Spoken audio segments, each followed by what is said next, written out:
10년이 넘는 해외여행을 마치고 돌아온 공항. 남편이 보낸 문자 한 통에 제 세상이 무너졌습니다. 여보, 미안해. 갑자기 야근이라 못 가.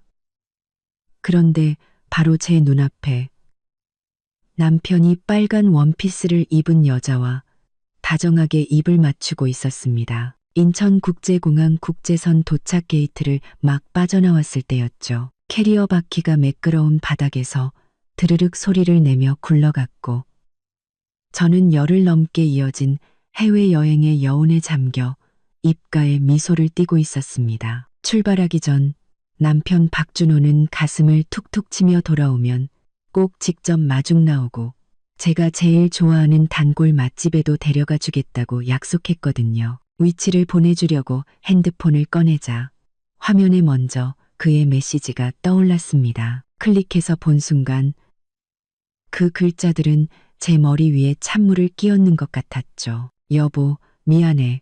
갑자기 긴급 회의가 잡혀서 야근해야 해. 마중 나가지 못하게 됐어. 혼자 택시 타고 와. 미안해. 가슴이 철렁 내려앉으며 서운한 마음이 들었지만 프로젝트 때문에 자주 저러는 사람이니 그러려니 했어요. 그런데 택시를 잡으려고 손을 드는 순간 제 눈초리가 멀지 않은 VIP 라운지로 향했습니다.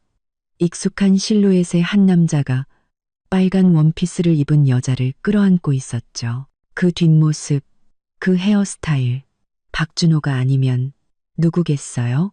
저는 그 자리에 얼어붙었고 심장이 꽉 조여드는 것 같았습니다. 그가 고개를 숙여 여자 귓가에 무언가 속삭이더니 다정하게 웃으며 말하는 것을 똑똑히 들었습니다. 자기야, 오래 기다렸지? 그 목소리에 담긴 애정은 제가 얼마나 오랫동안 듣지 못했던 것인지 분노가 머리끝까지 치밀어 올랐지만 이상하게도 정신은 더 또렷해졌습니다. 저는 심호흡을 한번 하고 캐리어를 끌며 한 걸음 한 걸음 그들을 향해 걸어갔습니다. 오늘 이렇게 사람이 오가는 공항에서 박준호 당신이 어떻게 이 상황을 수습하는지 똑똑히 지켜볼 테니까. 주변 여행객들은 이쪽의 심상치 않은 분위기를 눈치채고는 걸음을 늦추며 수군거리기 시작했습니다. 빨간 원피스를 입은 여자는 제가 똑바로 걸어오는 것을 보고도 피하기는커녕 오히려 박준호의 품에 더 파고들며 보란듯이 가슴을 내밀고는 눈썹을 치켜뜨며 저를 쳐다봤습니다.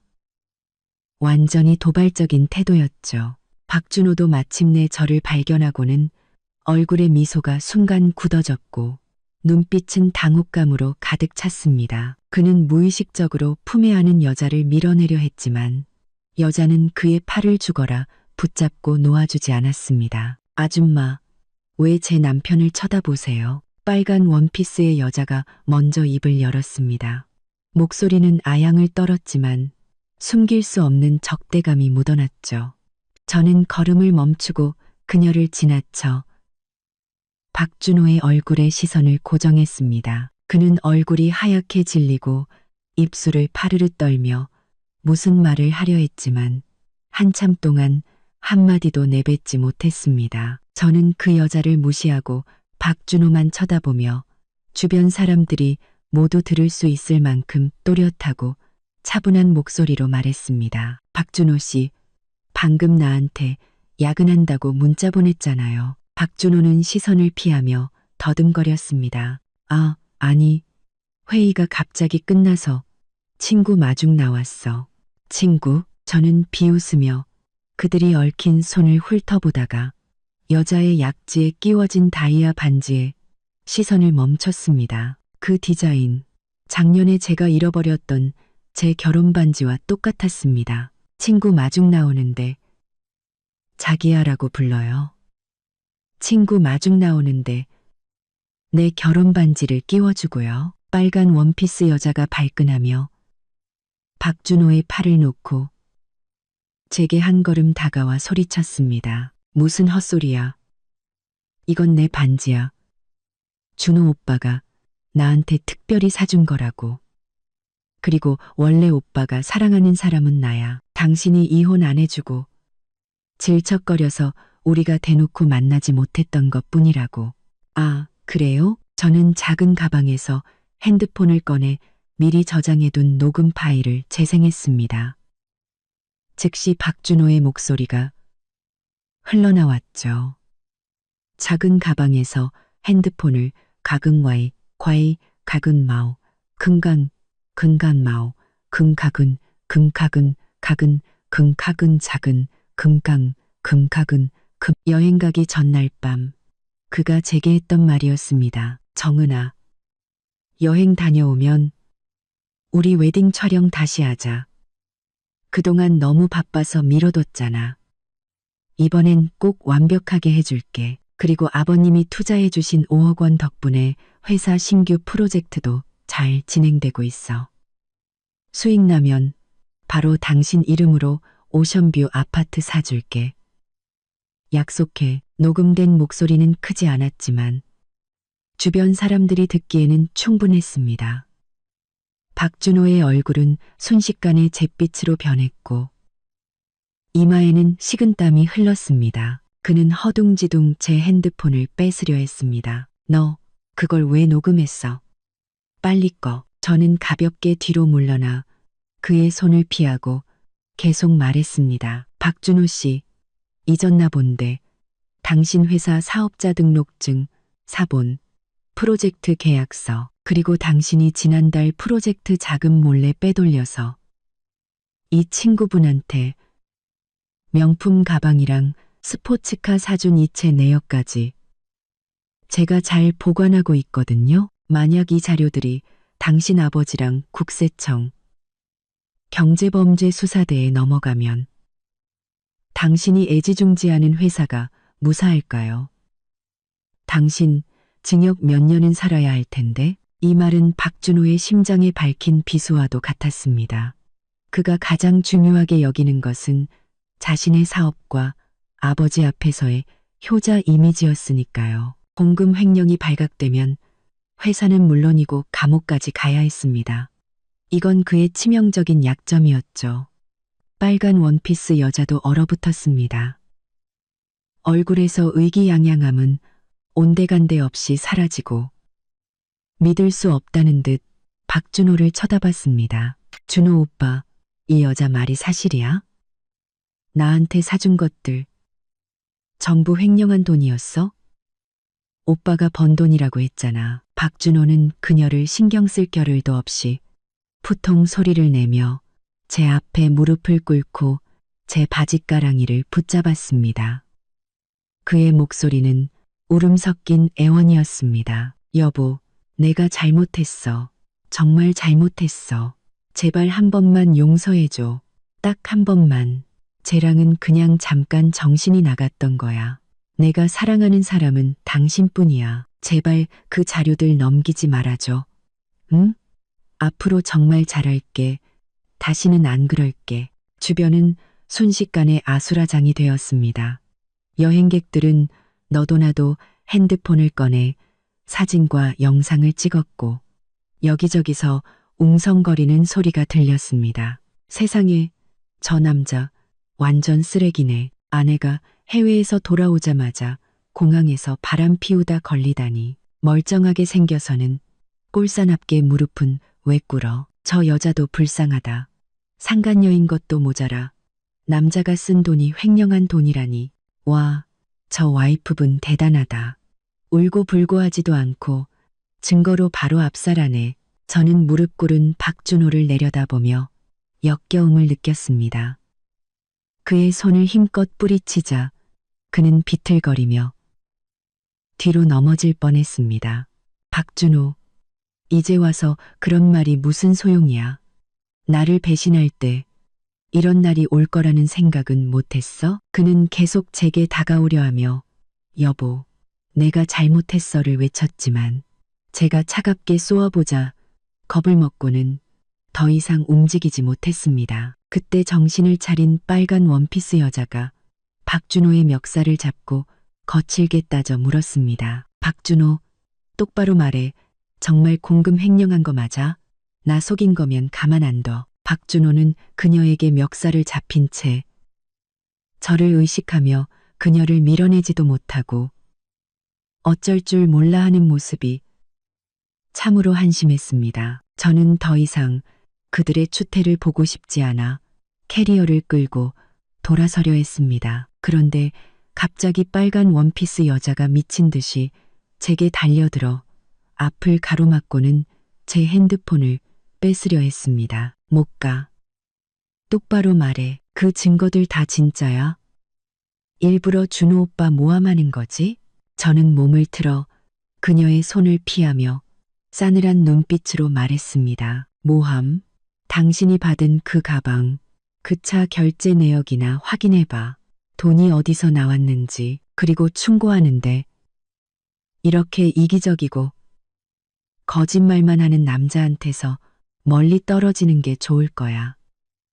괜히 엮였다가 인생 망치지 말고. 말을 마친 저는 그녀를 지나쳐 공항 출구를 향해 다시 걸음을 옮겼습니다. 제가 막 걸음을 떼자 이윤아는 미친 사람처럼 달려들어 제 얼굴을 핥히려 했습니다. 이 나쁜 년, 어딜까? 그녀는 귀를 찢는 듯한 날카로운 목소리로 소리쳤습니다. 준호 오빠가 사랑하는 건 나야. 당신이 아내랍시고 자리를 차지하고 안 비켜줬을 뿐이라고. 남의 감정을 파괴한 건 바로 당신이야. 주변 사람들은 다시 술렁이기 시작했습니다. 흩어지려던 사람들이 다시 모여들어 핸드폰 카메라를 우리에게 향했죠. 저는 그녀의 손을 피하며 캐리어를 옆에 쾅소리 나게 세우고는 차갑게 그녀를 쏘아봤습니다. 제3자, 이윤아 씨, 말은 똑바로 해야죠. 내가 언제 당신들 감정을 파괴했다는 거예요? 두 눈으로 똑똑히 봤어. 이윤아는 가슴을 펴고 보란 듯이 손에 낀 다이아 반지를 만지작거렸습니다. 준호 오빠는 당신이랑 감정 끝난 지 오래라고 했어. 당신 아버지가 투자금으로 협박하지만 않았어도 벌써 이혼하고 나랑 결혼했을 거라고.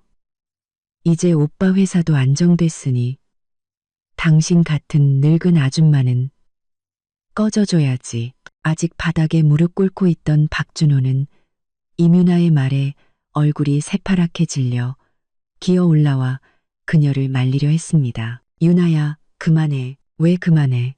이윤아는 그의 손을 뿌리치고 제 코앞에 손가락질하며 욕설을 퍼부었습니다.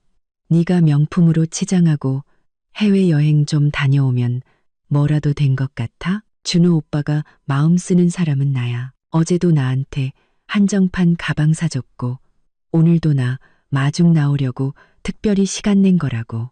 네가 갑자기 나타나지만 않았으면 우린 지금쯤 신혼여행 가고 있었어. 저는 그녀의 허무맹랑한 말에 실소가 터져 나왔습니다. 신혼여행? 이윤아 씨 잊었나 본데 박준호 씨의 법적 아내는 나예요. 우리 혼인관계 증명서는 아직 구청에 잘 보관되어 있다고요. 저는 여유롭게 핸드폰 앨범에서 혼인관계 증명서 사진을 찾아 그녀 눈앞에 보여줬습니다. 똑똑히 봐요. 여기 이름은 저랑 박준호, 혼인신고일은 3년 전. 당신이 그 사람 알기 2년 전이죠. 이윤아의 눈빛이 흔들렸지만 그녀는 여전히 지지 않으려 했습니다. 그게 뭐 어쨌다고. 혼인신고서 따위는 그냥 종이 조각일 뿐이야.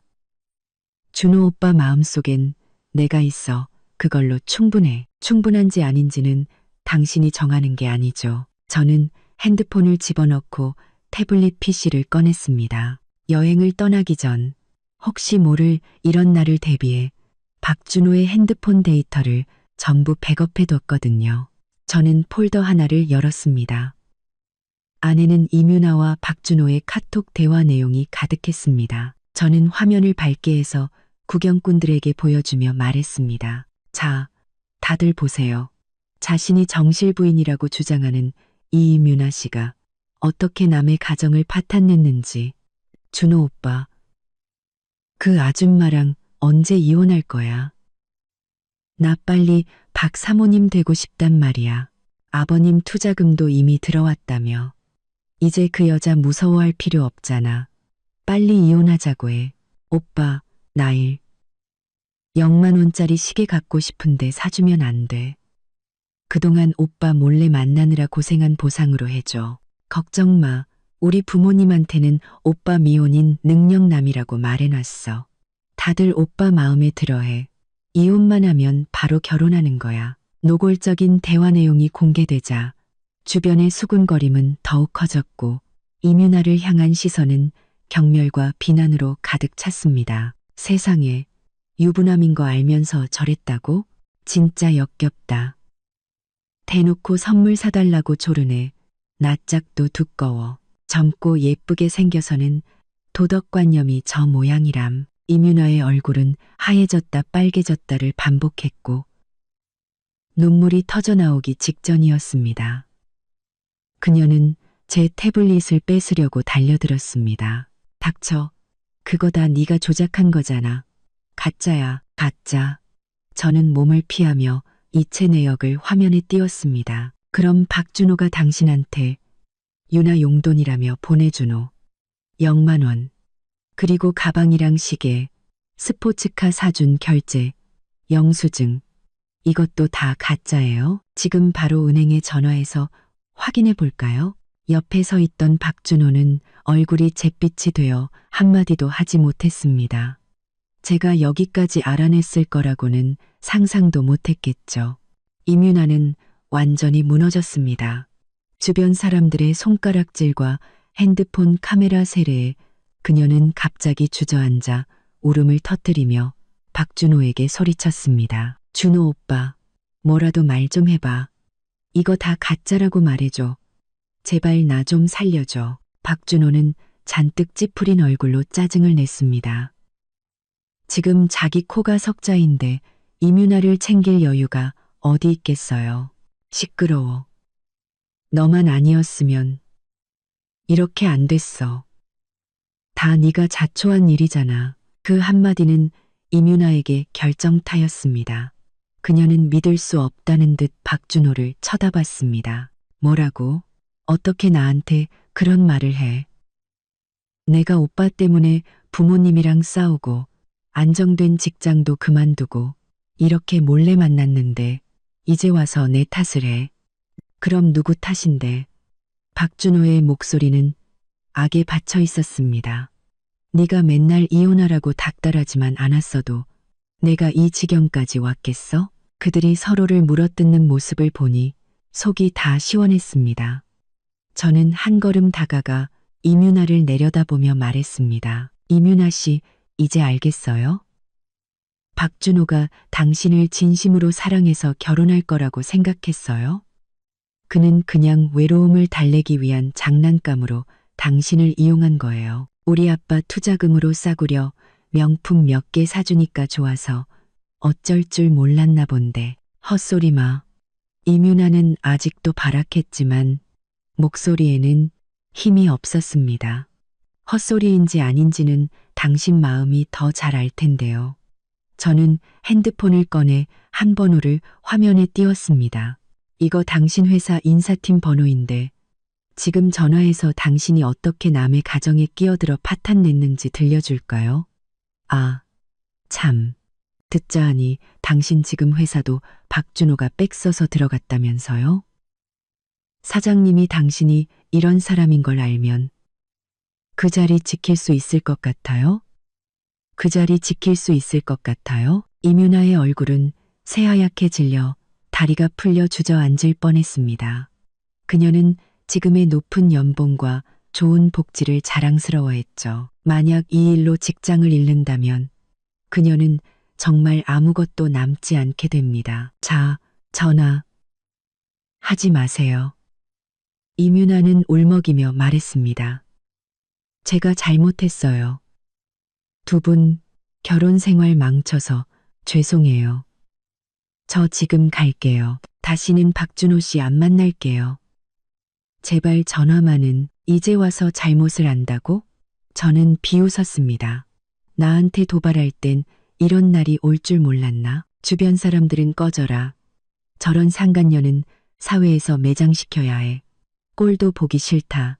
라며 소리쳤습니다. 이민아는 사람들의 욕설에 고개를 들지 못하고 가방을 챙겨 얼굴을 가린 채 공항 밖으로 뛰쳐나갔습니다. 뛰어가다 기둥에 부딪힐 뻔하는 모습이 처량하기 짝이 없었죠. 박준호는 임윤아가 사라진 뒷모습에 아무런 미련도 보이지 않고 오히려 저를 보며 다시 애원하기 시작했습니다. 여보, 유나는 그냥 철이 없어서 그런 거야.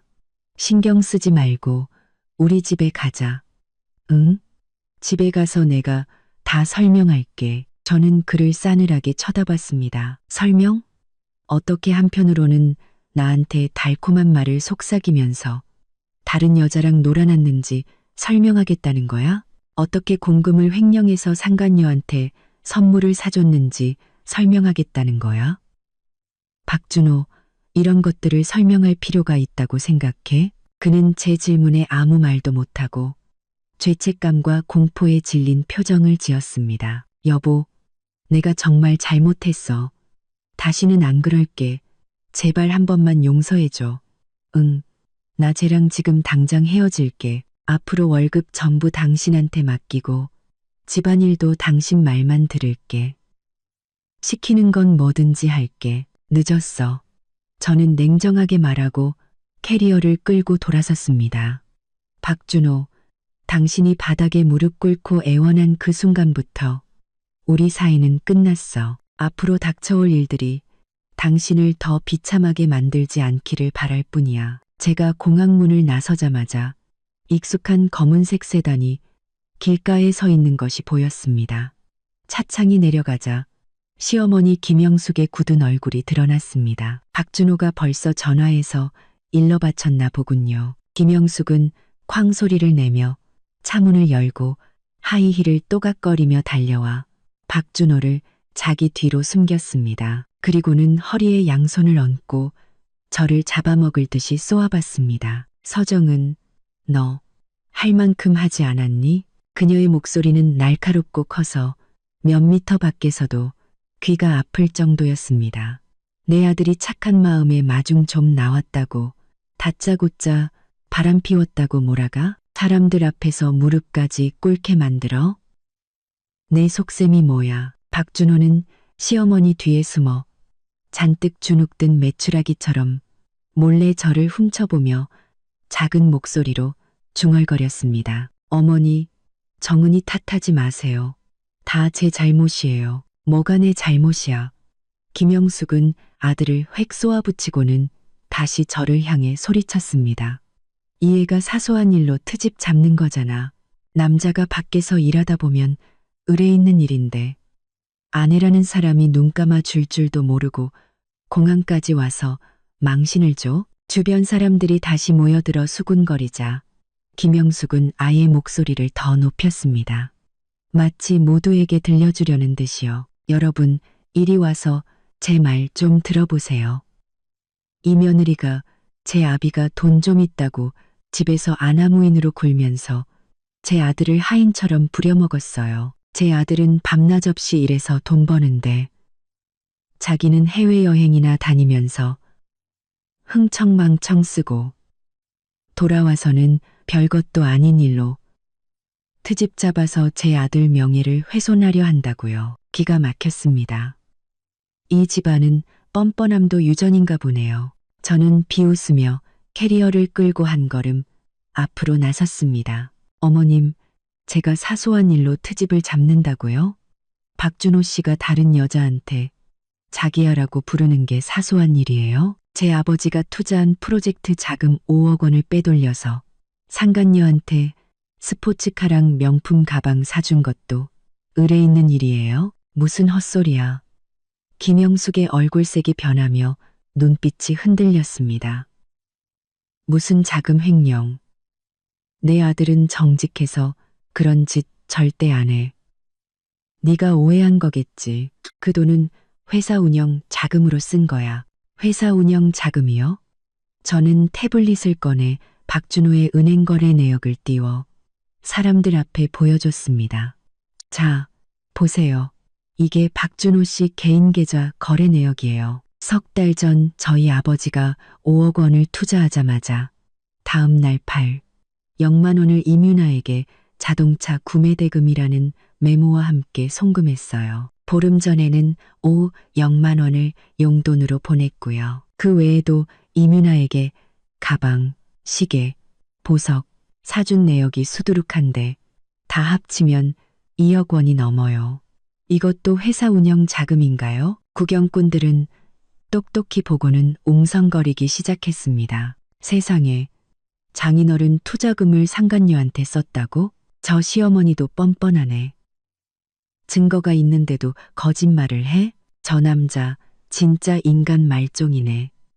바람 피운 것도 모자라 공금 횡령까지. 김영숙의 얼굴은 새빨개졌고 제 태블릿을 뺏으려 했지만 저는 가볍게 피했습니다. 쓸데없는 소리 하지 마.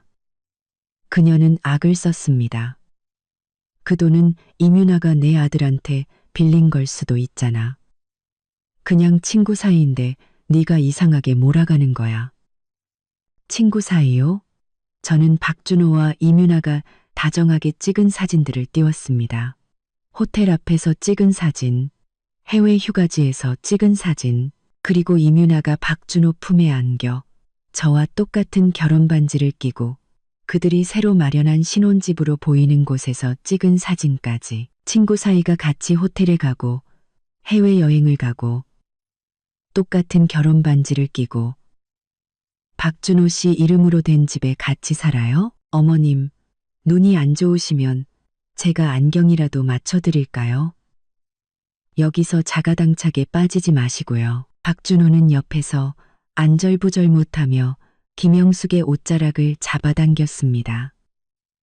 어머니, 그만하고 집에 가요. 무슨 집? 김영숙은 그의 손을 뿌리치고 저를 노려봤습니다. 서정은 똑똑히 들어. 설령 준호가 그 여자랑 무슨 일이 있었다 해도 그건 네가 남편 마음 하나 못 잡은 탓이야. 맨날 일만 하는 너한테 무슨 여자로서의 매력이 있겠니? 준호가 너한테서 따뜻함을 못 느끼니까 다른 데서 찾은 거 아냐. 네가 생각이 있는 여자라면 조용히 집에 가서 이 일을 덮어야지. 왜 우리 박씨 집안 망신을 시키고 다녀. 박씨 집안 망신이요. 저는 기가 차서 웃었습니다. 어머님, 박씨 집안에 먹칠을 한 건 제가 아니라 바람 피우고 공금 횡령한 어머님 아들이에요. 그리고 아들이 그런 짓을 하는 걸 알면서도 말리기는커녕 같이 숨기고 저를 몰아세우는 어머님도 마찬가지고요. 정말 자식 교육 한번 잘 시키셨네요. 네가 감히 나한테. 김영숙은 제 말에 대꾸하지 못하고 손을 들어 저를 때리려 했습니다. 저는 이미 예상하고 있었기에 가볍게 몸을 피하며 그녀의 손목을 잡아 비틀었습니다. 김영숙은 아야 소리를 지르며 얼굴이 하얗게 질렸습니다. 어머님, 제가 어른으로 대접해드리니 가만히 있는 거지. 선 넘지 마세요. 제 목소리는 얼음장처럼 차가웠습니다. 제가 모를 줄 아셨어요? 어머님은 이뮤나 존재 이미 알고 계셨잖아요. 작년 어머님 생신 때 이뮤나가 0만 원짜리 금목걸이 선물한 거 매일 하고 다니시면서 아들이 사줬다고 자랑하셨죠? 김영숙의 눈이 휘둥그레졌습니다. 네, 네가 그걸 어떻게, 제가 어떻게 아냐고요. 저는 그녀의 손을 놓고 가방에서 쇼핑 영수증 한 장을 꺼냈습니다. 제가 어떻게 아냐고요. 제가 어떻게 아냐고요. 이 영수증 어머님 방 쓰레기통에서 주웠어요. 결제자는 이뮤나, 구매 상품은 바로 그 금목걸이죠. 완벽하게 숨겼다고 생각하셨겠지만 저는 이미 다 알고 있었어요. 어머님은 이 사실을 알면서도 상간녀의 선물을 받고 박준호 씨 앞에서 그 여자 칭찬을 하고 저랑 이혼하라고 부추기셨죠. 제 말이 틀렸나요? 주변에서는 경악의 탄식이 터져 나왔습니다. 사람들은 김영숙을 경멸의 눈초리로 쳐다봤습니다. 세상에 시어머니가 상간녀 편을 들었다고? 선물까지 받고 진짜 막장 집안이네. 저 며느리 진짜 불쌍하다. 남편한테 배신당하고 시어머니한테 시달리고 김영숙은 더 이상 얼굴을 들 수 없었습니다. 그녀는 얼굴을 가린 채 분노로 몸을 떨었습니다. 아, 아니야. 그건 준호가 걔한테 시켜서 산 거야. 난 몰랐어. 모르셨다고요? 저는 핸드폰을 꺼내 녹음 파일을 재생했습니다. 김영숙과 임윤아의 대화였죠. 윤아야, 걱정 마라. 우리 준호 마음속엔 네가 있어. 내가 잘 설득해서 서정은이랑 빨리 이혼하게 할게. 너도 준호 잘 좀 챙겨주고. 그러면 앞으로 우리 집 재산은 다 내 거다. 네, 어머님. 준호 오빠 잘 챙기고 어머님께도 잘할게요. 녹음이 끝나자 김영숙은 완전히 할 말을 잃고 바닥에 주저앉아 끝났어. 다 끝났어. 라고 중얼거렸습니다. 박준호는 어머니의 비참한 모습과 주변의 경멸적인 시선을 번갈아 보다가 마침내 저를 향해 울부짖었습니다. 정은아, 제발 그만해. 우리 집에 가서 얘기하자. 응? 제발. 얘기? 저는 그를 차갑게 쏘아봤습니다. 내가 계속 참고 살라는 얘기? 우리 아빠 돈을 어떻게 하면 당신들 모자 명의로 다 돌릴 수 있을지 상의하자는 얘기? 박준호, 김영숙 여사님, 똑똑히 들으세요. 오늘부로 나 서정은은 당신들 박씨 집안과 아무런 관련 없습니다. 이혼 서류는 변호사 통해서 보낼 테니 박준호 씨가 횡령한 공금 문제는 우리 아버지가 직접 당신 아버지와 얘기할 겁니다. 당신들 집안이 그 뒷감당을 할 수 있는지 한번 봅시다. 말을 마친 저는 더 이상 그들 모자의 비참한 모습을 보지 않고 캐리어를 끌고 길가에 대기 중인 택시로 향했습니다. 택시는 저와 박준호가 3년 동안 살았던 아파트 단지 앞에 멈췄습니다. 익숙한 아파트 건물을 보며 제 마음속에는 미련 대신 차가운 혐오감만 남았습니다. 이 집을 꾸미기 위해 얼마나 많은 시간과 노력을 쏟았던가. 이제와 생각하니 그저 나 자신을 위한 화려한 감옥을 만들었을 뿐이었습니다. 엘리베이터를 타고 익숙한 층수 버튼을 눌렀습니다. 문이 열리는 순간 현관 앞에 놓인 낯선 여성용 슬리퍼가 눈에 들어왔습니다. 임윤아의 사이즈와 스타일이었습니다. 그 여자는 이미 이 집을 제 집처럼 드나들고 있었던 겁니다. 저는 비웃으며 열쇠로 문을 열었습니다. 집안은 예상대로 엉망이었습니다. 소파에는 임윤아의 스카프가 던져져 있었고 테이블 위에는 사용한 커플컵 2개가 놓여 있었습니다. 공기 중에는 낯선 향수 냄새와 박준호의 채취가 뒤섞여 역겨웠습니다. 저는 이 난장판을 치울 생각도 없이 서재로 들어가 컴퓨터를 켰습니다. 떠나기 전 만약을 대비해 집 컴퓨터의 모든 파일을 백업해 둔 것이 이제야 쓸모가 생겼습니다. USB를 꽂고 박준호의 업무 파일, 은행 이체 내역 스크린샷, 그리고 그와 임윤아의 카톡 대화 백업본을 정리하기 시작했습니다. 이것들이야말로 가장 확실한 증거였죠. 정리를 반쯤 했을 때 핸드폰이 울렸습니다. 미리 연락해둔 이지혜 변호사였습니다. 정은 씨, 그쪽 상황은 어때요? 이 변호사님의 목소리는 차분하고 믿음직스러웠습니다. 아버지의 친구분이자 실력 있는 변호사였죠. 변호사님, 방금 집에 도착했어요. 공항에서의 일은 해결됐고요. 박준호랑 시어머니, 그리고 그 상간녀까지 제 증거 앞에서 아무 말도 못했어요. 지금은 저와 박준호의 부부 공동 재산과 아버지가 박준호 회사에 투자한 5억 원에 대해 조사를 부탁드려야겠어요. 그가 이미 자산을 빼돌리기 시작한 것 같아요. 그럴 줄 알았어요. 그 박준호라는 사람, 믿을 만한 인물이 아니라고 생각했죠. 이 변호사님의 목소리에 분노가 섞여 있었습니다. 걱정 말아요. 이미 저희 팀에서 조사를 시작해서 몇 가지 단서를 찾았어요. 박준호 씨는 6개월 전부터 재산을 빼돌리기 시작했어요. 결혼 후 구입한 아파트를 시세의 3분의 1 가격으로 어머니 김영숙 씨 명의로 이전했고, 정은 씨 혼수품이었던 스포츠카는 담보 대출을 받아 그 돈을 낯선 계좌로 이체했어요. 그 계좌 실소유주는 이민아였고요. 또 회사 지분 일부를 먼 친척 동생에게 몰래 양도했는데 사실상 차명으로 맡겨둔 거죠. 그 말을 듣고도 저는 별로 놀라지 않았습니다.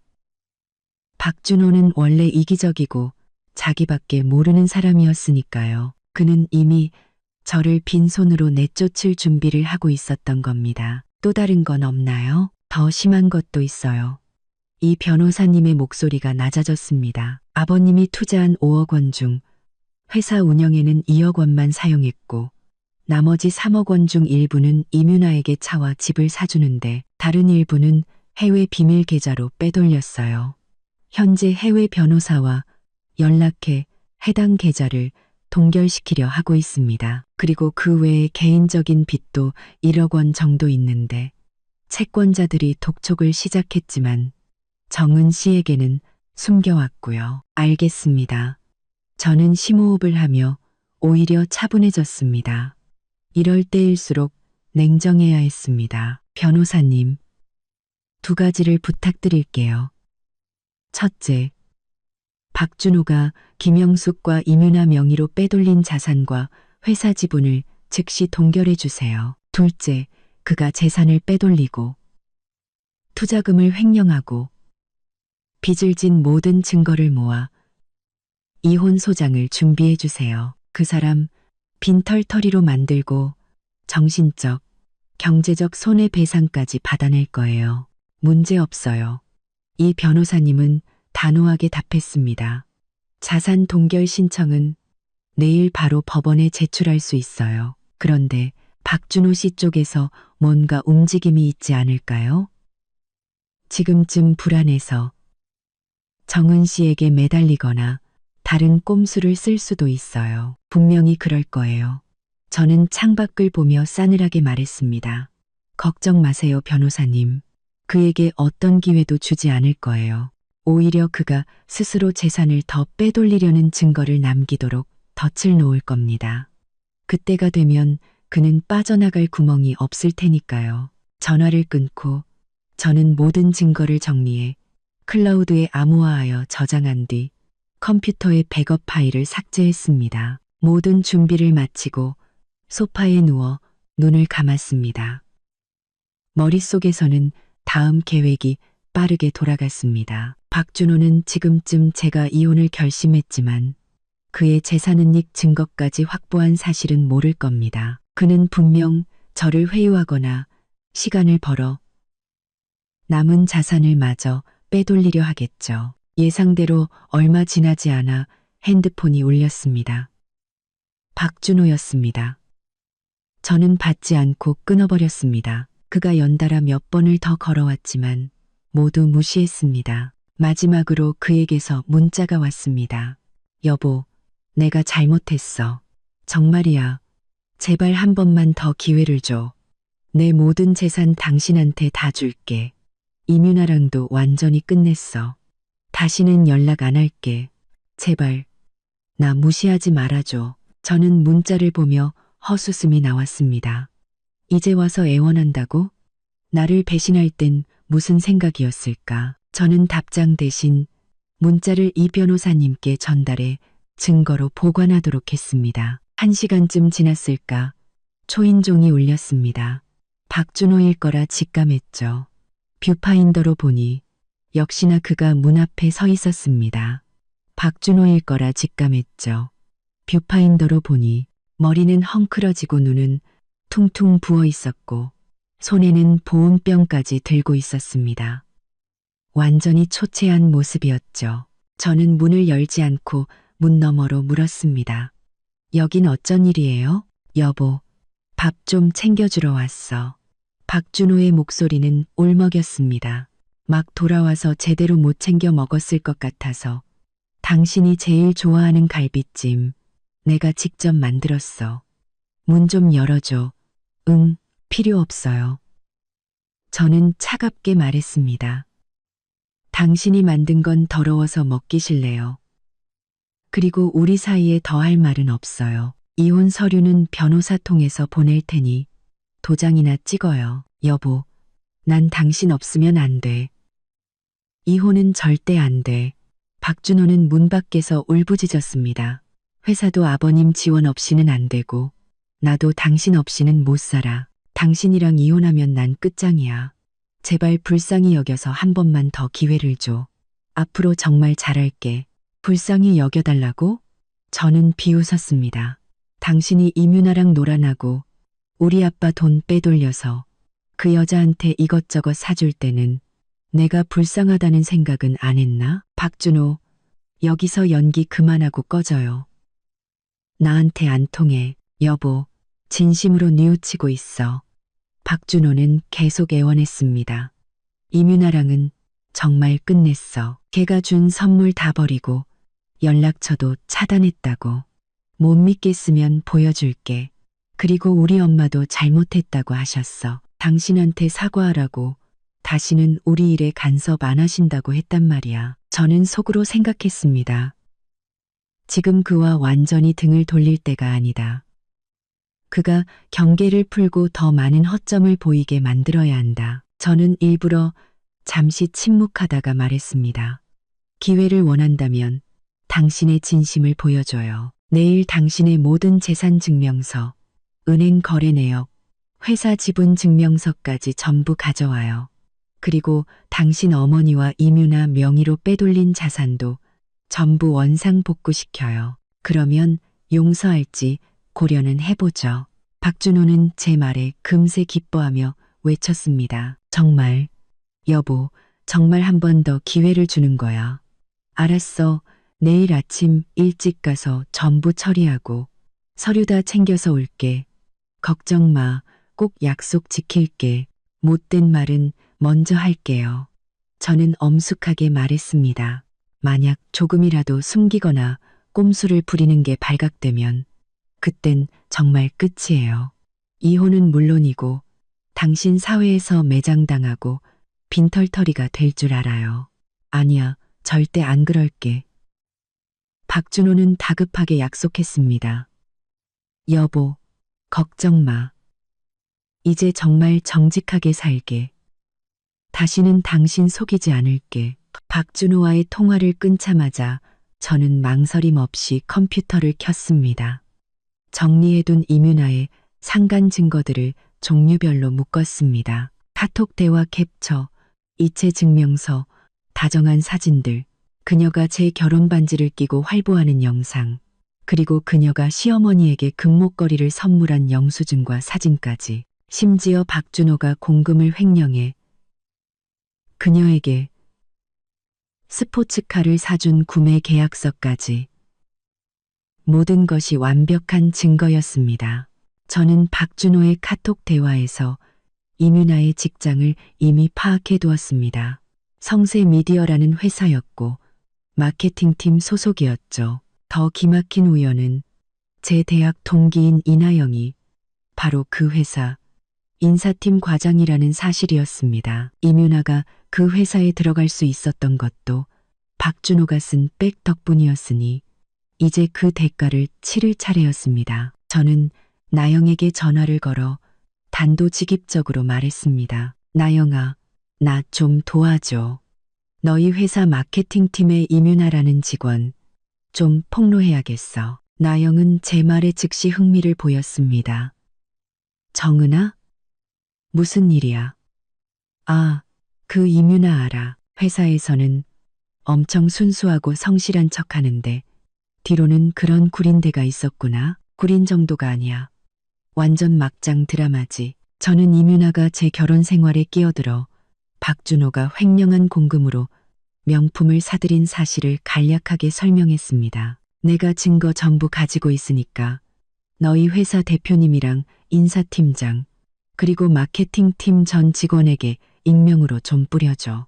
그 여자 실체를 모두가 알아야겠어. 문제 없어. 그런 상간녀는 당연히 매장시켜야지. 나영은 흔쾌히 답했습니다. 증거 빨리 보내. 지금 바로 처리해서 회사에서 발도 못 붙이게 만들어줄게. 전화를 끊고 저는 압축한 증거 파일을 나영에게 보냈습니다. 제 신분이 드러나지 않도록 익명으로 전달해달라고 신신당부했죠. 걱정 마. 알아서 할게. 나영은 시원하게 대답했습니다.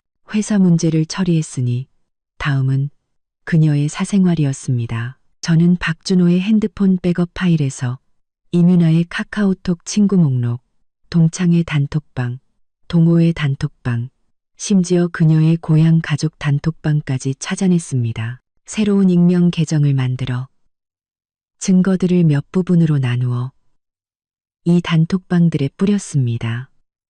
그리고 짧은 글을 덧붙였죠. 이뮤나, 유부남과 불륜관계, 남의 가정을 파탄내고 남자가 횡령한 돈으로 명품을 사들인 파렴치한 여자입니다. 모두 조심하세요. 모든 일을 마친 후 저는 핸드폰을 내려놓고 소파에 기댔습니다. 이제 구경할 일만 남았죠. 이뮤나는 자기 평판을 가장 중요하게 생각하는 여자였습니다. 항상 독립적이고 선량한 이미지를 꾸며왔으니까요. 이 증거들이 공개되면 그녀가 어떻게 나올지 궁금했습니다. 예상대로 1시간도 채 되지 않아 제 핸드폰은 이뮤나의 전화로 불이 났습니다. 저는 일부러 받지 않고 그녀를 애태웠습니다. 마침내 그녀에게서 카톡이 왔습니다. 서정은 너지. 이 미친년. 감히 날 폭로해. 너랑은 끝까지 갈 거야. 저는 비웃으며 답장했습니다. 이뮤나, 네가 자초한 일이야. 남의 가정을 파괴할 때 이런 날이 올 거라는 생각은 못했나? 메시지를 보내자마자 그녀에게서 다시 전화가 걸려왔습니다. 이번에는 받았습니다. 서정은 이 악독한 년. 이뮤나는 전화기 너머로 소리쳤습니다. 목소리가 손톱으로 유리를 긁는 것처럼 날카로웠습니다. 네가 뭔데 날 폭로해. 간구로 함구로 또 더리떡떠 더리떠 버리떡떠떠떠 더리떡떠떠 더리떡떠 더리떡떠 더리떡떠떠 내 직장, 내 평판 다 망쳐놨어. 널 죽여버릴 거야. 날 죽이겠다고. 제 목소리는 차분했지만 위압감이 서려 있었습니다. 이뮤나, 상황 파악 좀 해. 먼저 잘못을 저지른 건 너야. 유부남인 거 알면서 만나고 더러운 돈을 받은 건 사실이잖아. 난 그냥 진실을 밝혔을 뿐인데 이제 와서 무서워? 나한테 도발할 땐 뒤질 생각 안 했어? 아니야. 그건 다 박준호가 자발적으로 준 거야. 난 그게 횡령한 돈인 줄 몰랐다고. 이뮤나는 변명했지만 목소리는 이미 울먹이고 있었습니다. 정은 씨 제발 부탁이에요. 그 글들 좀 지워주면 안 돼요? 나 이 직장 잃으면 안 돼요. 우리 부모님 내가 돈 벌어서 부양해야 한단 말이에요. 날 막다른 길로 몰면 나도 당신 회사, 당신 집에 찾아가서 난리 칠 거야. 마음대로 해. 저는 전혀 두렵지 않았습니다. 우리 회사 사람들은 이미 진실을 다 알고 있으니 네가 와서 난리 쳐봤자 너만 더 취해질 뿐이야. 그리고 우리 집엔 지금 나 혼자 있으니 감히 찾아오면 바로 스토킹으로 경찰에 신고할 거야. 아, 그리고 네 부모님이 모를 것 같아? 내가 이미 내 가족 단톡방에 증거 다 보냈는데 지금쯤 고향 친척들도 네가 무슨 짓을 했는지 다 알겠네. 이뮤나의 울음소리가 뚝 그쳤습니다. 그녀는 믿을 수 없다는 듯 물었습니다. 네, 네가 우리 가족 단톡방에. 서정은 너 정말 잔인하다. 잔인? 저는 웃었습니다. 네가 내 결혼 생활에 끼어들어 우리 아빠 돈으로 호의호식한 거에 비하면 이 정도는 아무것도 아니지. 이뮤나, 더 나쁜 소식 하나 알려줄까? 내가 변호사 시켜서 박준호가 너한테 사준 차랑 집 전부 동결시켰어. 그건 다 횡령한 돈으로 산 거라 불법 소득이거든. 조만간 전부 몰수될 거야. 넌 이제 직장도, 평판도, 네가 보물처럼 여기던 명품이랑 집, 차까지 전부 잃게 된 거야. 아, 아닐 거야. 이윤아는 비명을 질렀습니다. 준호 오빠가 날 지켜준다고 했어. 그건 다 내 거라고 했단 말이야. 서정은 너 거짓말하는 거지. 거짓말인지 아닌지는 박준호한테 직접 물어봐. 저는 차갑게 말했습니다. 하지만 기대는 안 하는 게 좋을걸? 그 사람 지금 자기 코가 석자인데 자기 회사랑 명성을 지키기 위해서라면 모든 책임을 너한테 떠넘길 수도 있어. 네가 자기를 유혹했다거나 네가 돈을 뜯어냈다고 말이야. 그가 너 때문에 자기 모든 걸 포기할 것 같아? 이윤아의 목소리가 떨리기 시작했습니다. 아니, 아닐 거야. 준호 오빠는 날 사랑해. 나한테 그렇게 할 리가 없어. 사랑? 저는 기가 찼습니다. 정말 널 사랑했다면 널 상간녀로 만들지도 불법적인 돈으로 선물을 사주지도 널 이런 지경에 이르게 하지도 않았을 거야. 이윤아, 정신 차려. 넌 처음부터 끝까지 그냥 그의 장난감이었어. 이제 그가 살기 위해 가장 먼저 버릴 건 바로 너라고. 바로 그때 전화기 너머에서 다투는 소리가 들려왔습니다. 중년 여성의 녹이 띤 목소리가 어렴풋이 들렸습니다. 이 망신스러운 것. 어떻게 그런 파렴치한 짓을 해. 우리 집안 얼굴에 먹칠을 해도 유분수지. 당장 돌아와서 그분들께 사죄드려. 아마도 이윤아의 어머니가 가족 단톡방의 증거를 보고 화가 난 모양이었습니다. 이윤아는 더 서럽게 울며 소리쳤습니다. 엄마, 난 잘못 없어. 박준호가 날 속였고 서정은이 날 망친 거야. 찬물을 타성 이윤아는 더 서럽게 울며 아직도 변명이야. 이윤아 어머니의 목소리는 점점 더 커졌습니다. 증거가 이렇게 명백한데도 네 잘못이 아니라고? 똑똑히 들어. 네가 가서 사죄하고 그 더러운 돈 다 돌려주지 않으면 넌 더 이상 내 딸도 아니야. 전화기 너머는 이윤아의 울음소리와 어머니의 고함 소리로 아수라장이었습니다. 저는 더 듣기 싫어 전화를 끊어버렸습니다. 얼마 지나지 않아 나영에게서 메시지가 왔습니다. 정은아, 처리 완료. 증거를 회사 고위층이랑 전 직원에게 뿌렸더니 난리가 났어. 대표님이 직접 이윤아 해고하라고 지시했고 마케팅팀 동료들은 평소에 순진한 척하더니 소름 돋는다고 수군거려. 방금 인사팀에 불려가서 울면서 짐 싸서 나갔어. 끝까지 변명하려다 다들 비웃어서 아무 말도 못하고 쫓겨났지. 속이 다 시원하다. 잘했어. 저는 답장을 보내고 핸드폰을 내려놓았습니다. 마음이 한결 가벼워졌습니다. 이윤아, 이건 그냥 작은 벌일 뿐이야. 내 가정을 파괴하고 내 것을 빼앗아간 너, 훨씬 더 끔찍한 대가를 치르게 될 거야. 바로 그때 박준호에게서 다시 전화가 걸려왔습니다. 이윤아에게서 구원 요청을 받았거나 그녀가 해고당한 사실을 알게 된 것이 분명했습니다. 이번에는 그가 무슨 말을 하는지 들어보기 위해 전화를 받았습니다. 여보, 당신이 이윤아 폭로한 거야?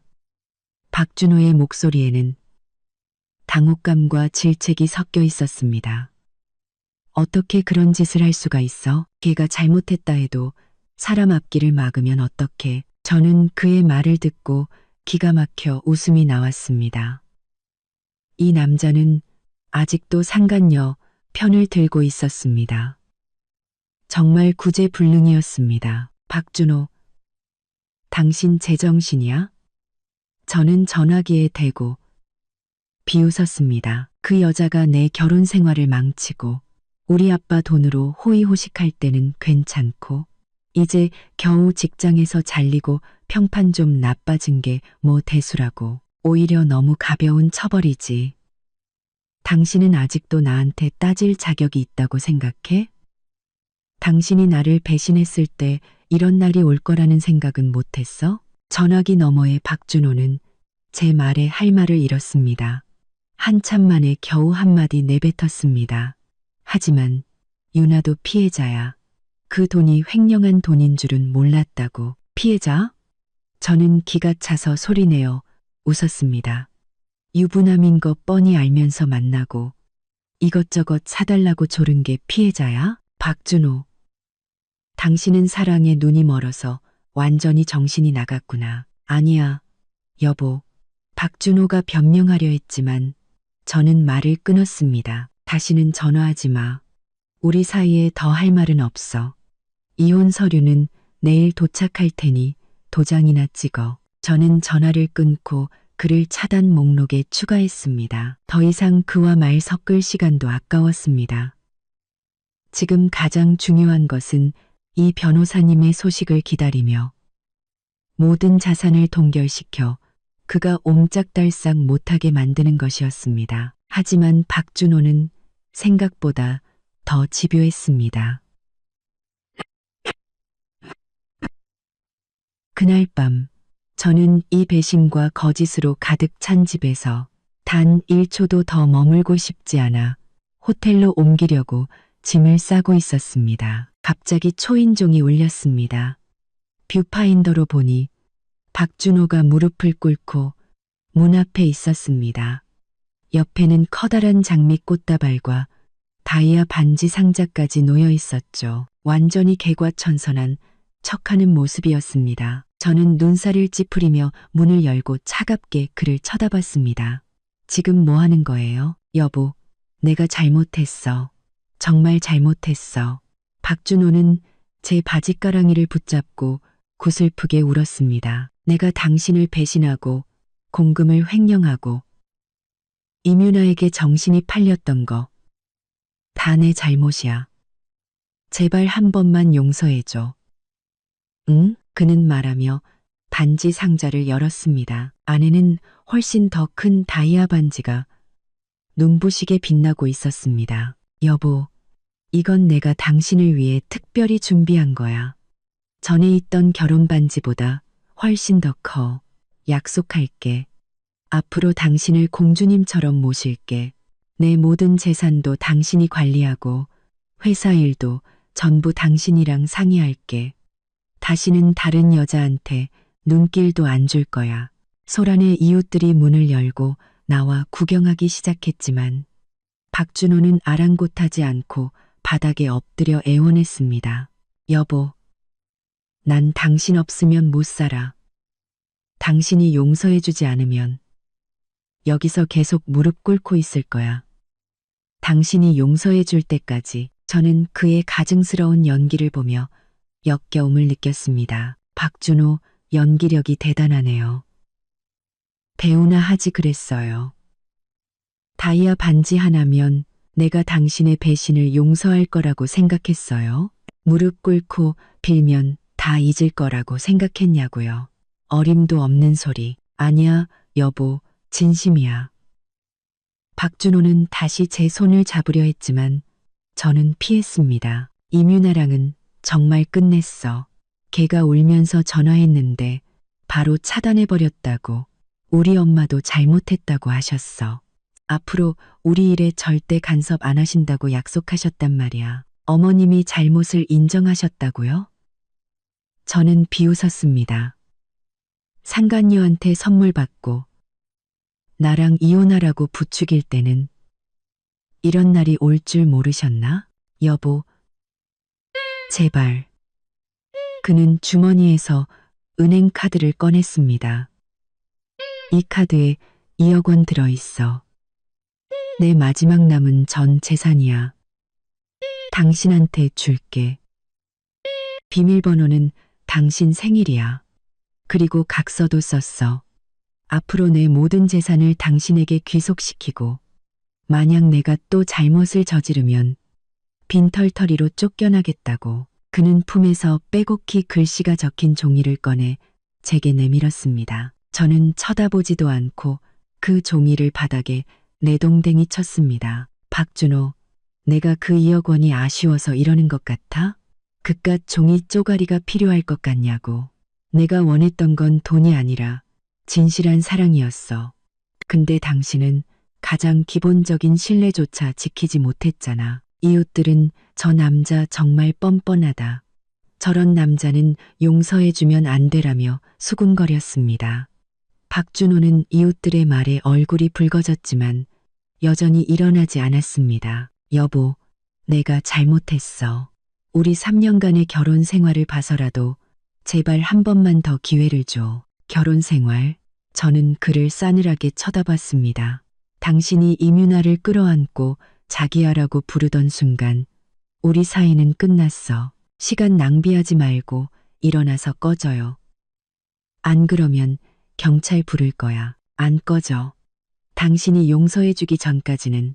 그의 뻔뻔한 모습에 저는 더 이상 참을 수 없었습니다. 핸드폰을 꺼내 그의 앞에서 관리사무소에 전화를 걸었습니다. 여보세요? 관리사무소죠? 3동 1호 라인인데요. 문 앞에서 어떤 사람이 소란을 피우고 이웃들에게 피해를 주고 있어요.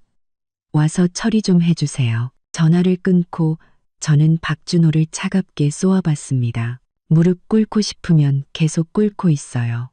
곧 관리사무소에서 올 테니 어떻게 수습할지 구경이나 하죠. 박준호는 제가 정말 신고할 줄은 몰랐는지 얼굴이 굳어졌습니다.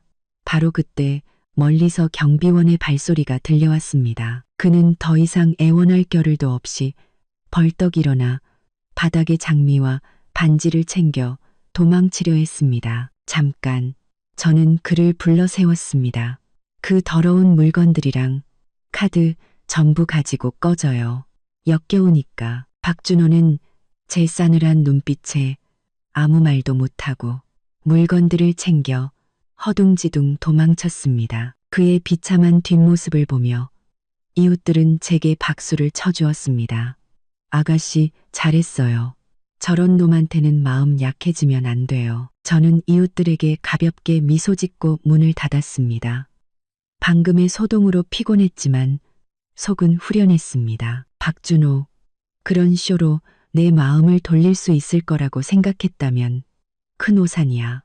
너에 대한 마지막 남은 정마저 너와 이민아의 배신으로 산산조각 났으니까. 다음 날 아침 이 변호사님에게서 전화가 왔습니다. 자산 동결 신청이 승인되어 박준호가 김영숙과 이민아 명의로 빼돌린 자산과 회사 지분이 모두 동결되었다는 소식이었습니다. 이제 그는 더 이상 재산을 빼돌릴 수 없게 되었습니다. 정은 씨 증거는 거의 다 모였고 이혼 소장도 준비됐어요. 언제쯤 박준호 씨와 만나는 게 좋을까요? 오늘 오후가 좋겠어요. 저는 잠시 생각하다 말했습니다. 장소는 시내에 있는 더 그랜드 호텔 연회장으로 하죠.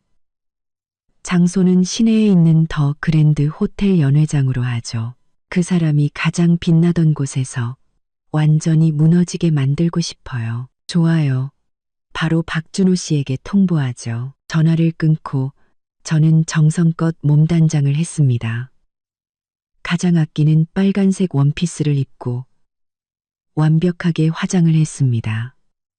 가장 아끼는 오늘 저는 이 지긋지긋한 결혼 생활에 제 손으로 마침표를 찍고 박준호가 저지른 모든 짓에 대한 끔찍한 대가를 치르게 할 것입니다. 오후 3시 저는 더 그랜드 호텔 연회장에 도착했습니다. 이곳은 저와 박준호가 약혼식을 올렸던 장소였습니다. 오늘 여기서 그와의 모든 것을 끝낼 것입니다. 박준호는 이미 와 있었습니다. 그는 정장을 차려입고 머리를 단정하게 빗었지만 눈가의 피로와 불안감은 감추지 못했습니다. 저를 보자마자 그는 비굴한 미소를 지으며 다가왔습니다. 여보, 왔어? 저는 그를 무시하고 주빈석에 앉았습니다. 이 변호사님도 제 옆에 앉았죠. 저는 가방에서 결혼 반지를 꺼내 테이블 위에 놓으며 그를 차갑게 쳐다봤습니다. 박준호 씨, 시간 끌지 맙시다. 이혼 서류예요. 문제 없으면 사인해요. 그리고 이 반지도 돌려줄게요. 이제 우리는 남남이에요. 박준호는 테이블 위에 반지를 보고 얼굴이 새하얗게 질렸습니다.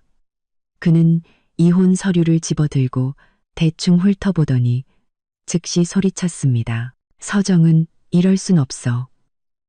재산 분할이 너무 불공평하잖아. 나한테는 이것밖에 안 준다고? 위자료 5억 원은 또 뭐야? 너무하잖아. 불공평. 저는 비웃으며 결혼 반지를 집어들고 그의 앞에서 힘껏 부러뜨렸습니다. 딱 하는 소리와 함께 반지는 두 동강 났습니다.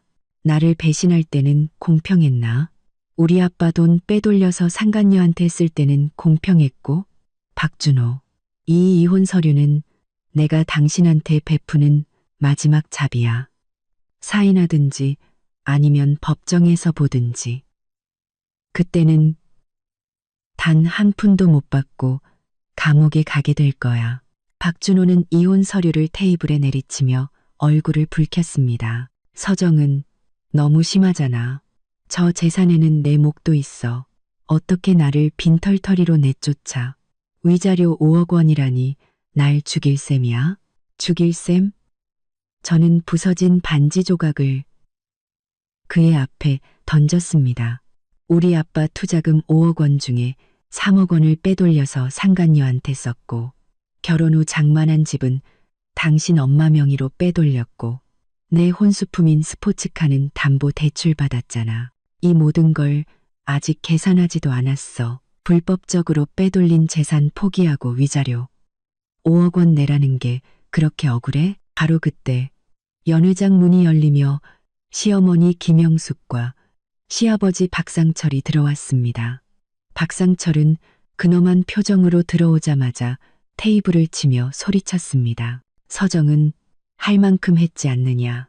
준호가 잘못한 건 맞지만 이렇게까지 하는 건 너무하지 않나.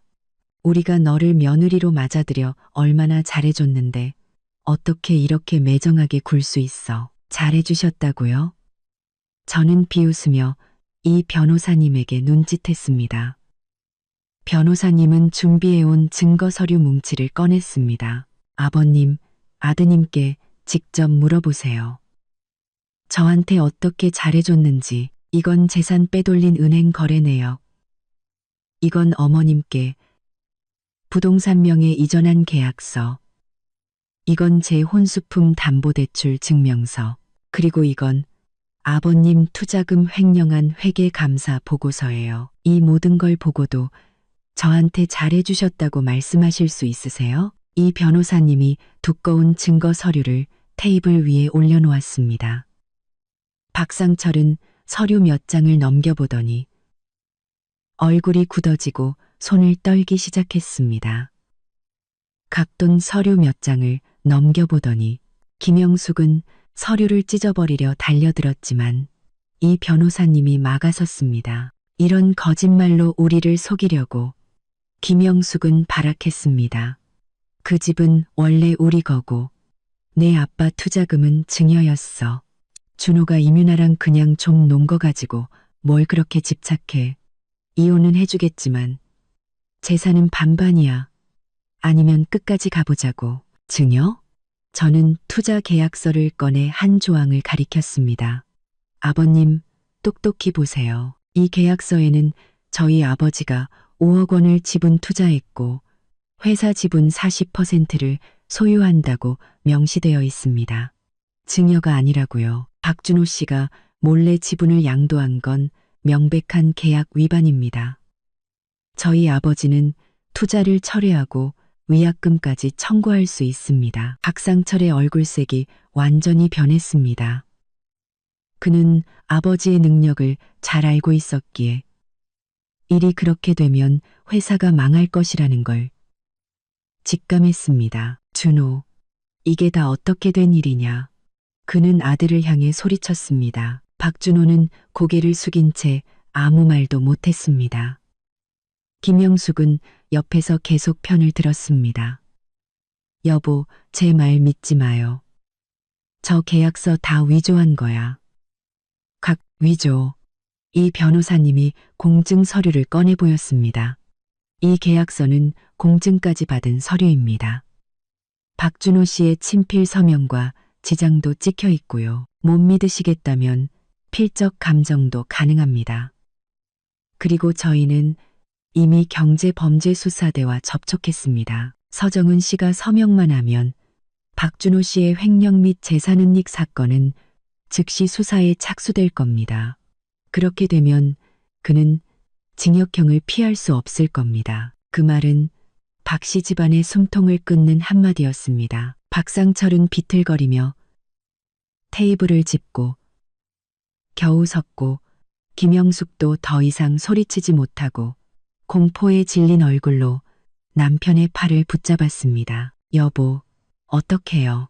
우리 준호가 감옥에 가면 우리 집안은 끝장이에요. 박준호는 부모님의 겁에 질린 모습과 제 싸늘한 눈빛을 보며 마침내 무너졌습니다. 아버지, 어머니, 제가 잘못했어요. 정은아, 내가 사인할게.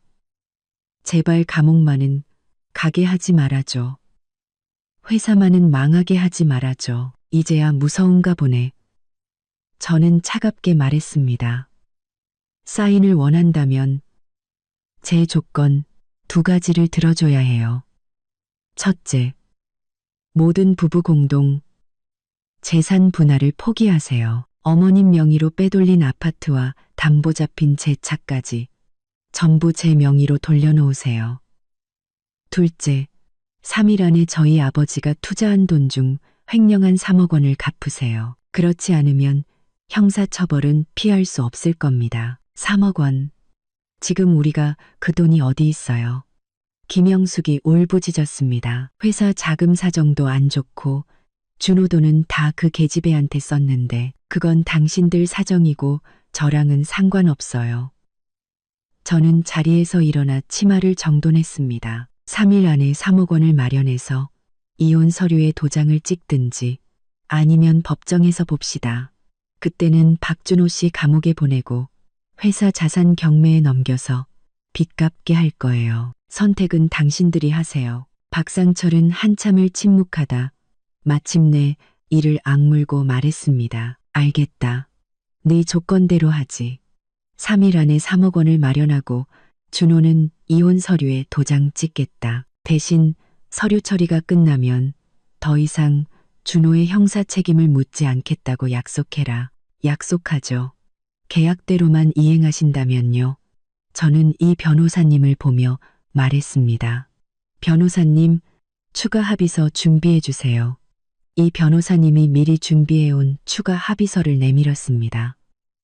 박준호는 떨리는 손으로 펜을 들어 한참을 망설이다 자신의 이름을 적었습니다. 박상철과 김영숙도 보증일란에 서명하고 지장을 찍었습니다. 저는 서류를 받아 꼼꼼히 확인하고 가방에 넣었습니다. 3일 뒤에 변호사님 통해서 연락드리겠습니다. 돈 준비되면 바로 이혼 수속 발죠. 말을 마친 저는 더 이상 그들을 쳐다보지 않고 돌아섰습니다. 뒤에서 김영숙의 울음소리와 박상철의 한숨소리, 그리고 박준호의 흐느낌이 들려왔지만 저는 오직 통쾌함만을 느꼈습니다. 통쾌함만을. 뒤에서 김영숙의 울음소리와 박상철의 한숨소리. 호텔을 나서자 햇살이 쏟아졌습니다. 저는 깊은 숨을 내쉬었습니다. 지긋지긋했던 이혼 전쟁에서 드디어 승리한 기분이었습니다. 하지만 아직 끝이 아니었습니다. 그들이 약속대로 돈을 갚고 이혼 수속이 완전히 끝나야만 이 끔찍한 가족에게서 벗어날 수 있었습니다. 호텔에 돌아와 아버지께 전화를 걸어 모든 상황을 말씀드렸습니다. 아버지는 차분한 목소리로 말씀하셨습니다. 정은아, 잘했다. 그런 놈은 미련 가질 가치가 없어. 돈 문제는 걱정 마라. 그들이 갚지 못하더라도 법적으로 받아낼 방법은 얼마든지 있으니 아빠는 언제나 내 편이다. 고맙습니다. 아빠. 아버지의 말에 눈시울이 뜨거워졌습니다. 이 힘든 시간 동안 든든한 버팀목이 되어주신 아버지 덕분에 용기를 낼 수 있었습니다. 전화를 끊고 저는 컴퓨터를 켜서 일을 시작했습니다. 이혼 후 저는 제 인생을 새로 설계하고 제 꿈을 다시 펼칠 것입니다. 대학에서 디자인을 전공했지만 박준호의 사업을 돕기 위해 꿈을 포기했었죠. 이제는 저 자신을 위해 살 것입니다. 바로 그때 낯선 번호로 문자가 왔습니다. 이민아였습니다. 서정은 씨, 제가 잘못했어요. 박준호랑은 완전히 끝냈어요. 그가 사준 물건들 전부 돌려드릴게요. 제발 저 좀 용서해 주세요. 더 이상 저를 비참하게 만들지 말아주세요. 저는 문자를 보고 비웃으며 답장하지 않았습니다. 그녀가 공항에서 그토록 당당하고 오만했던 모습을 떠올렸습니다. 이제 와서 애원한다고? 너무 늦었어. 그녀가 겪는 모든 고통은 그녀가 자초한 일일 뿐입니다. 그 후 3일 동안 저는 일을 처리하며 박 씨 집안의 소식을 기다렸습니다. 이 변호사님 말에 따르면 그들은 돈을 구하기 위해 사방으로 뛰어다니고 있었고 김영숙은 자신의 금부티까지 전당포에 맡겼다고 했습니다. 하지만 여전히 1억 원이 부족했습니다. 사흘째 되는 날 오후 이 변호사님에게서 전화가 왔습니다. 정은 씨, 박 씨 집안에서 2억 원을 마련했는데 나머지 1억 원이 부족해서 며칠만 더 시간을 주거나 일부를 탕감해 줄 수 없냐고 하네요. 시간은 더 줄 수 있지만 탕감은 안 돼요. 저는 잠시 생각하다 말했습니다. 일주일 안에 나머지 1억 원을 마련하지 못하면 원래 계획대로 소송을 진행해서 박준호 씨의 형사 책임을 묻겠다고 전해주세요. 알겠습니다. 그렇게 전하죠. 그런데 그들이 시간을 더 달라고 한 지 이틀 만에 이 변호사님에게서 다시 전화가 왔습니다. 목소리가 매우 상쾌했죠. 정은 씨, 대박 사건 터졌어요. 박준호 씨 공금 횡령 사실이 회사 감사팀에 발각돼서 지금 경제범죄수사대에서 조사받고 있대요. 정말요? 어떻게 된 일이에요? 이민아 지시예요. 이 변호사님이 웃으며 말했습니다. 해고당하고 빈털터리가 된 이민아가 박준호한테 차단까지 당하자 홧김에 그가 공금으로 자기한테 사준 물건들, 영수증이랑 카톡 대화 내용을 전부 감사팀이랑 수사대에 익명으로 제보했대요. 감사팀에서 조사해보니 당신 아버지 투자금 3억 원뿐만 아니라 다른 프로젝트 자금 2억 원까지 총 5억 원을 횡령해서 전부 이민아한테 썼다는군요. 저는 입꼬리가 올라가는 것을 참을 수 없었습니다. 이민아의 복수가 오히려 저를 도운 셈이었습니다. 그럼 박 씨 집안은 지금 어때요? 완전 쑥대밭이죠. 박상철 씨는 그 소식 듣고 충격으로 쓰러져서 병원에 실려갔고 김영숙 씨는 회사에 가서 난동 부리다 쫓겨났대요. 회사 계좌는 동결되고 채권자들이 회사 앞에 진을 치고 있답니다. 박 씨 집안 완전히 끝났어요.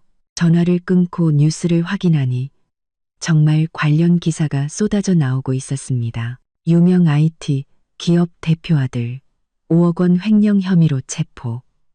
회사 부도 위기라는 제목 아래 경찰에 연행되는 박준호의 사진이 실려 있었습니다. 바로 그때 김영숙에게서 전화가 걸려왔습니다. 서정은 다 너 때문이야. 그녀는 전화기 너머로 악을 썼습니다. 네가 우리를 벼랑 끝으로 몰지만 않았어도 준호가 횡령하지도 그 계집애가 신고하지도 않았을 거야. 다 내 탓이야. 이 재수 없는 년. 어머님, 양심이 있으시면 그런 말씀은 못 하실 텐데요. 제 목소리는 차분했지만 조롱이 가득했습니다. 박준호 씨가 횡령한 건 제가 이민아를 폭로하기 전의 일이에요. 당신들 집안이 이렇게 된 건 모두 자업자득이라고요. 그녀는 한참을 울부짖다 갑자기 목소리를 낮춰 애원하기 시작했습니다. 정은아, 제발 우리 좀 도와다오. 내 아버님께 말씀드려서 우리 준호 좀 살려줘. 도와달라고요? 저는 웃었습니다.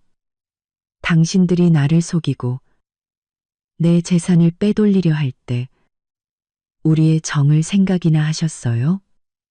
이제 와서 그런 말이 무슨 소용이에요. 당신들 집안의 운명은 당신들 스스로가 만든 거예요. 저는 전화를 끊고 그녀를 차단했습니다. 그날 오후 아버지께서는 박상철이 여러 번 전화했지만 받지 않았다고 하셨습니다. 정은아, 박씨 집안이 정말 비참하게 됐더구나. 박상철은 뇌졸중으로 입원했고 김영숙은 병원에서 매일 울고 회사는 파산하고 빚더미에 앉았다고 하더라. 하지만 네가 한 일은 옳았다. 그런 사람들은 동정할 가치가 없어. 알아요, 아빠.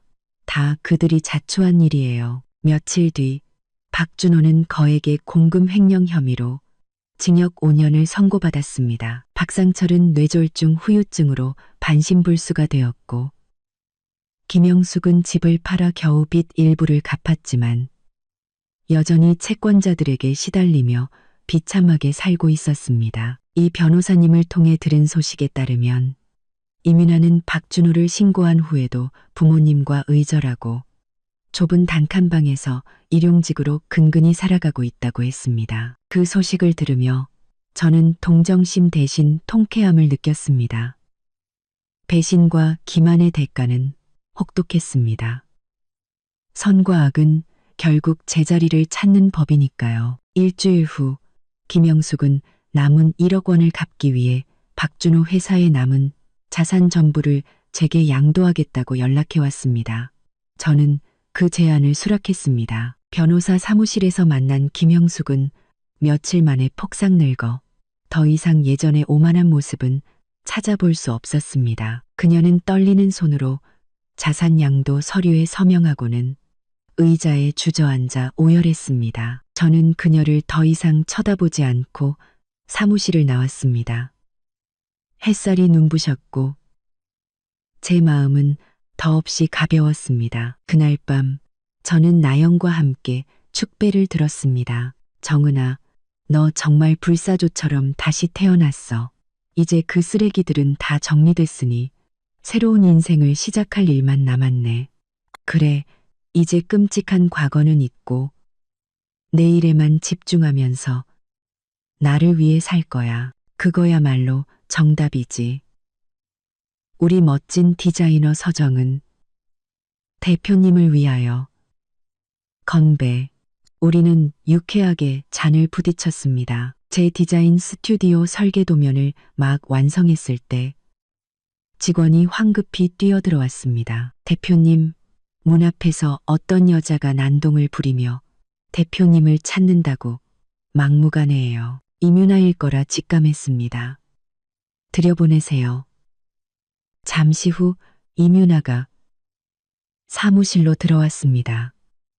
초라한 운동복 차림에 기름진 머리, 퀭한 눈은 예전에 화려했던 모습과 너무나 달랐습니다. 그녀는 제 책상으로 달려와 소리쳤습니다. 서정은, 이 나쁜 년. 네가 날 이렇게 만들었어. 당장 내 인생 보상해. 보상? 저는 의자에 기댄 채 차갑게 말했습니다. 내가 널 해쳤다고? 이민아, 네가 상간녀 짓을 해서 이런 꼴이 된 거잖아. 왜 내 탓을 해? 내 탓이야. 그녀는 미친 사람처럼 소리쳤습니다. 네가 날 폭로해서 직장을 잃었고 내 재산을 동결시켜서 빈털터리가 됐어. 네가 박씨 집안을 망하게 해서 준호 오빠까지 감옥에 갔잖아. 서정은, 넌 나한테 빚졌어. 내가 너한테 빚진 게 뭐라고? 저는 비웃었습니다. 내 결혼 생활 망친 빚? 우리 아빠 돈 쓴 빚? 이민아, 너 정말 제정신이 아니구나. 닥쳐. 이민아는 제 머리채를 잡으려 달려들었지만 옆에 있던 직원이 막아섰습니다. 나한테 1억 원 내놔. 안 그러면 여기서 한 발짝도 안 움직이고 내 사업 망하게 매일 와서 행패 부릴 거야. 1억 원. 저는 기가 찼습니다. 네가 1억 원의 가치가 있다고 생각해. 내가 내 행패를 무서워할 것 같. 날 무시하지 마. 이민아는 스튜디오 직원들을 향해 소리쳤습니다. 여러분, 이 악독한 여자 서정은이 제 남편을 뺏고 제 인생을 망쳤어요. 와서 심판 좀 해주세요. 저는 자리에서 일어나 모든 직원이 들을 수 있도록 큰 소리로 말했습니다. 이민아 씨, 여기 있는 모든 사람들 앞에서 당신이 어떻게 내 결혼 생활에 끼어들었는지, 어떻게 우리 아빠 돈으로 명품을 샀는지, 어떻게 박준호를 횡령죄로 신고했는지 전부 말해볼래요?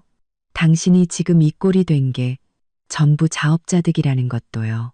이민아의 얼굴은 새하얗게 질려 아무 말도 못했습니다. 직원들은 경멸의 눈초리로 그녀를 쳐다봤습니다. 왜 말이 없어요? 저는 그녀에게 다가갔습니다. 행패 부리면 돈을 받을 수 있을 거라고 생각했어요? 어림도 없지.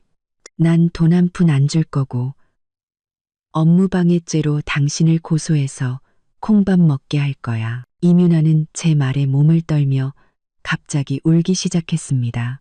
그녀는 제 앞에 무릎을 꿇고 다리를 붙잡고 애원했습니다. 서정은 씨, 제가 잘못했어요. 정말 갈 데가 없어요. 부모님과도 의절했고 돈도 한 푼 없어요. 제발 불쌍히 여겨서 고향에 돌아갈 차비라도 주세요. 다시는 나타나지 않을게요. 저는 그녀의 손을 뿌리치려 했지만 그녀는 놓아주지 않았습니다. 저는 더 이상 망설이지 않고 경찰에 신고했습니다. 그녀는 놓아주지 않았습니다. 잠시 후 경찰이 도착했고 이민아는 업무방해 및 폭행미수 혐의로 연행되었습니다. 저는 경찰서에서 모든 증거를 제출했고 그녀는 결국 행정구류 10일과 벌금 50만 원의 처벌을 받았습니다. 그 소식을 들으며 저는 통쾌함을 느꼈습니다. 악행은 반드시 대가를 치르는 법입니다. 며칠 뒤 이 변호사님에게서 다시 전화가 왔습니다. 정은 씨, 좋은 소식이에요. 박준호 씨 사건 최종 판결이 났어요. 횡령액이 커서 징역 5년에 횡령 금액 전액을 배상하라는 판결이 나왔어요. 정말 잘 됐네요. 더 통쾌한 소식도 있어요. 김영숙 씨가 아들 배상금 마련하려고 마지막 남은 낡은 집까지 팔고 지금은 월세 20만 원짜리 단칸방에서 반신불수가 된 남편 수발들며 산대요. 예전에 그렇게 붙어 다니던 친척, 친구들 아무도 거들떠보지도 않고요. 전화를 끊고 저는 비로소 완전한 해방감을 느꼈습니다. 박준호는 감옥에 갔고 시부모는 비참한 노후를 보내고 있으며 이민아는 구치소 신세가 되었습니다. 저를 배신하고 기만했던 모든 이들이 죗값을 치렀습니다. 하지만 이민아는 구류에서 풀려난 후에도 다시 제 스튜디오에 찾아와 돌을 던지며 행패를 부렸고 그 과정에서 직원 한 명이 다쳤습니다. 저는 더 이상 용서하지 않고 그녀를 고의상해 및 재물손괴 혐의로 고소했고 그녀는 결국 징역 1년을 선고받고 교도소에 수감되었습니다. 모든 악연이 정리된 후 저는 제 일에만 몰두했습니다. 제 디자인 스튜디오는 독창적인 스타일과 뛰어난 서비스로 업계에서 금방 입소문을 탔고 얼마 지나지 않아 시내 중심의 최고급 복합 쇼핑몰인 글로벌 센터의 전체 인테리어 디자인 프로젝트를 맡게 되었습니다. 치열한 경쟁 끝에 제 디자인이 채택되었고 이 프로젝트의 성공으로 제 스튜디오는 업계 최고의 회사로 발돋움했습니다. 프로젝트를 진행하며 저는 글로벌 센터의 회장님이신 강태준 대표를 만나게 되었습니다. 그는 업계의 전설적인 인물로 젊고 유능하며 신사적인 분이었습니다. 그는 제 과거를 알고 있었지만 아무것도 묻지 않고 묵묵히 저를 도와주었습니다. 프로젝트가 성공적으로 끝나고 강 대표님은 제게 조심스럽게 마음을 고백했습니다. 정은 씨, 힘든 일을 겪으면서도 무너지지 않고 오히려 더 멋지게 성장하는 모습에 반했습니다. 괜찮다면 제가 정은 씨 곁에서 힘이 되어주고 싶습니다. 그의 진심 어린 눈빛에 얼어붙었던 제 마음이 조금씩 녹아내렸습니다. 저는 실패한 결혼 생활 이후 사랑을 믿지 않았지만 그의 등장으로 다시 한번 설렘을 느꼈습니다. 대표님, 좋게 봐주셔서 감사해요. 하지만 저는 조금 천천히 시작하고 싶어요. 우선 친구로 지내면 어떨까요? 좋습니다. 그는 환하게 웃었습니다. 정은 씨가 마음을 열 때까지 얼마든지 기다릴 수 있습니다. 그의 따뜻한 미소를 보며 저는 미래에 대한 희망을 품게 되었습니다.